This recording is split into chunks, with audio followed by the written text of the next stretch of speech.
Hello Flickering Myth family and welcome to our channel. My name is EJ Marino and we have a new Netflix review. I'm going to be jumping into the live action adaptation of Cowboy Bebop.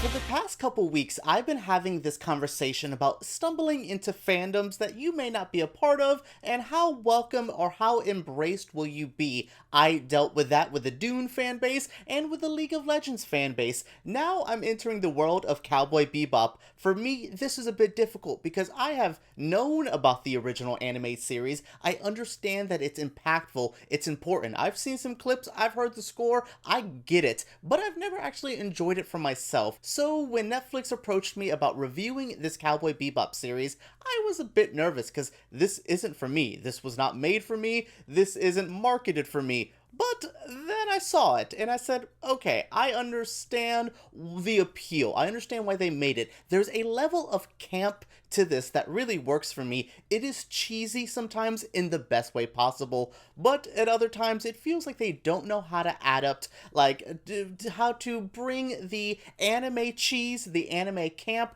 to live action camp. Sometimes there's things in this that just don't translate well, that just feel so awkward or uncomfortable. I am there for most of the ride, and then sometimes there's whole episodes where I'm just like, I don't know what this is trying to do. There's scenes and fights that I'm like, this could work great in a anime, but in live action, you're just not translating well. So that's the difficult battle on one level. And then on another level, Cowboy Bebop has some technical issues. It's a bit cheap looking at times, which it's a Netflix series. If you guys were fans of the Netflix Marvel stuff, you're used to this kind of budget, but I'm kind of not. So I was just like, oh, this doesn't look as polished as I expected. Then you get down to like the fight choreography and the editing, and I'm like, this is okay. It's messy. That's kind of the overall vibe. It's a bit messy, which I kind of think that Cowboy Bebop has that quality to it. We're dealing with space cowboys in like a very messed up world. I like that this show isn't 1000% polished,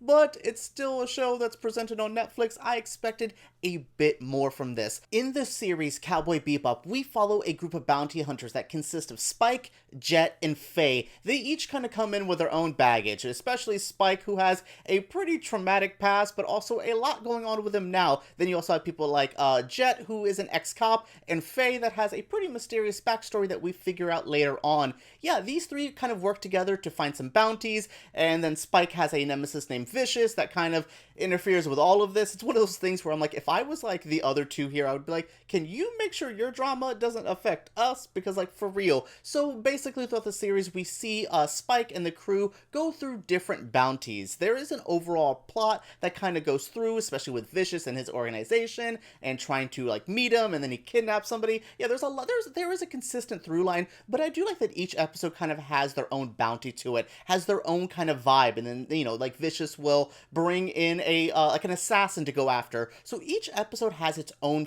like vibe, which is really interesting. It makes each one stand out on its own, but there is still like a consistent through line. I do enjoy that. That's kind of what I like about anime sometimes, where you have your long overarching like story for the season, but then each episode gets to play around and do its own thing. That is present here. So overall, the story structure, the story that they're telling is okay. Maybe I just don't like the Cowboy Bebop story because I kept going, I feel like we're running out of steam. Like, there would be times where I'm like, I don't know if maybe 10 episodes was too much. 10 episodes that are hour long, I just kind of felt we were spinning our wheels at times. This could have maybe been about 8 episodes, and it could have just went in and out and been really, like, kind of efficient and, like, quick and, like, easy to kind of digest. This was just a lot of a lot, and then when the style is getting too much, then you're like, oh my goodness. It kind of becomes an assault on the senses. So I think scaling this back a little bit, maybe making the episodes about 45 minutes and maybe going up to, like, 8 or 9 episodes at the very most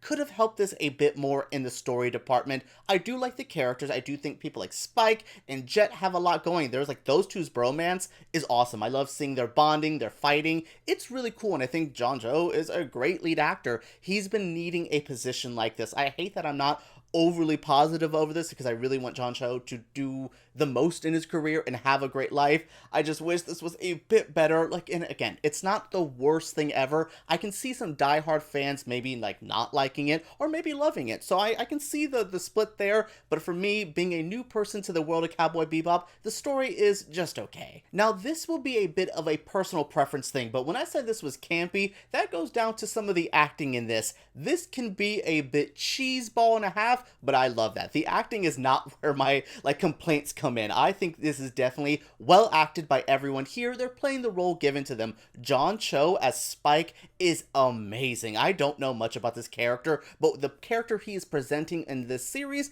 I like. I think he's cool, calm, collected, a bit of a badass, but there's a lot going on underneath the surface. I also think Mustafa Shakir as Jet is, I almost called him Fuel, as Jet is great. I really think he gets this character. He gets the tone of the show. That's kind of the biggest fear. When you're entering something that's a bit interesting, a bit niche, a bit weird, it's hard to get the tone exactly how you have in your mind. But these actors, all of them, I mean, I think Alex Hassell, I think his name is, that plays Vicious, is also on board with the down to clown vibe. He's definitely a little bit fun. I think the actress who plays Faye is very, very good as well. All of them are really kind of elevating the material. Sometimes I think they would probably got on set, saw the script and been like, oh, we have to do the Lord's work to bring this up, and they do. Alright everyone, that is it for my review of Cowboy Bebop Season 1. I'm a bit of a mixed bag on this, but I can see it working for some. I can see people hating this. I'm kind of in the middle that just went, okay, like, I don't know if I would return for a Season 2.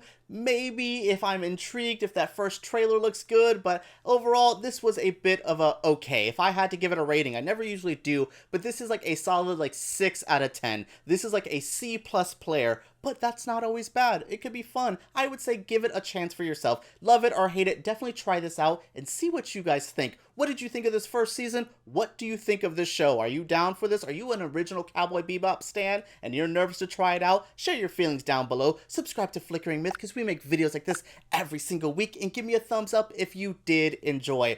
Alright everyone, let's talk about Cowboy Bebop down below.